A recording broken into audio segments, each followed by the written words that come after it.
Hai, what's up guys? Selamat datang ke Kisah Semasa TV. Terima kasih kepada yang sudah subscribe channel ini. Kepada yang belum, bolehlah subscribe untuk mengetahui kisah semasa. Assalamualaikum dan salam sejahtera buat penonton Kisah Semasa TV. FSA 2 KWSP, ringankan atau tambahkan lagi beban. Kenyataan media Timbalan Pendahari Agong MCA Datuk IR Lawrence Loh, fasiliti sokongan akaun 2 KWSP yang dilaksanakan kerajaan sejak 2 bulan lalu kini menghadapi beberapa masalah susulan maklum balas negatif dari kalangan rakyat.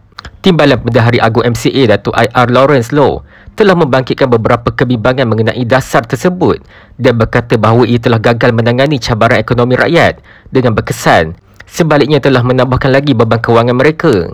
Buat masa ini, hanya Bank Malaysia Building Society Berhad MBSB Bank dan Bank Simpanan Nasional BSN telah mengambil bahagian di dalam dasar FSA 2 ini. Loh berkata tidak munasabah bagi pihak bank untuk mewajibkan para peminjam membeli insurans takaful kredit berkala berkumpulan GCTT. Beliau turut mempersoalkan keperluan insurans tambahan apabila peminjam sudah pun membuat cagaran bank dengan menggunakan wang di dalam akaun KWSP mereka, kerana langkah tersebut akan menambahkan beban kewangan mereka dan ini bercanggah dengan objektif kerajaan untuk membantu pecarum KWSP mengharungi cabaran ekonomi ini. Objektif utama FSA 2 ini adalah untuk menyediakan pinjaman dengan kadar faedah yang rendah kepada pencarum KWSP yang membuat cagaran bank dengan menggunakan wang di dalam KWSP mereka, meningkatkan pendapatan boleh guna dan juga kapasiti pinjaman. Walaupun kerajaan telah mengumumkan bahawa kadar faedah pinjaman adalah di antara 4% hingga 5% setahun, namun ia tidak tetap sepanjang tempoh pinjaman. Sebaliknya, ia akan turun naik berdasarkan kadar dasar semalaman OPR dengan kadar maksimum 15% setahun, berikutan peningkatan kadar faedah oleh bank negara baru-baru ini. Kadar faedah pinjaman FSA 2 telah meningkat kepada 4.75% dan secara langsung bakal menyusahkan lagi peminjam dan seterusnya membawa kepada krisis hutang. Ramai peminjam kini menghadapi kesusahan dan masih bergelut dengan beban kewangan, memandangkan mereka tidak mampu mengharungi cabaran ekonomi ini, ditambah pula dengan kadar inflasi tinggi.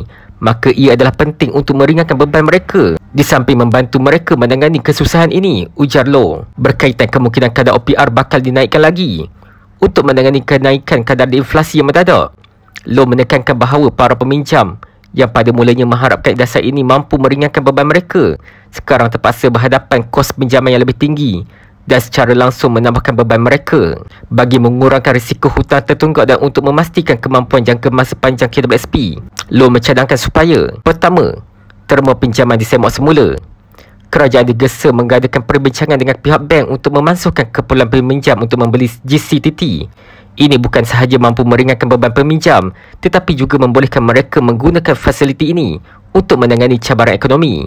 Kedua, menetapkan kadar faedah pinjaman.